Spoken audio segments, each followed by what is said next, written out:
Che i comuni siano in gravi difficoltà è un dato di fatto, ma è altrettanto certo che solo assieme si potranno affrontare e risolvere i problemi, cominciando proprio dall'autonomia amministrativa che garantirà le risorse ai municipi.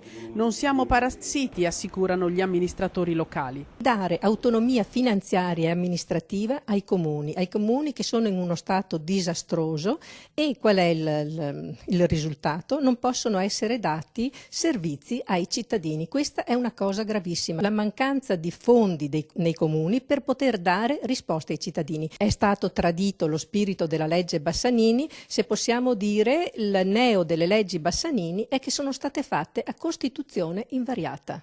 Avrebbero dovuto seguire le riforme costituzionali per completare il nuovo sistema autonomistico, ma a 16 anni dalle leggi Bassanini di queste non c'è traccia, mentre restano ostaggio delle difficoltà economiche i comuni e dunque le proteste. Veramente siamo allo sbando totale, e quello che posso dire personalmente è che i sindaci sono tutti disperati, tutti da destra a sinistra. Scuole, quindi strade, quindi trasporto pubblico locale, quindi edilizia scolastica.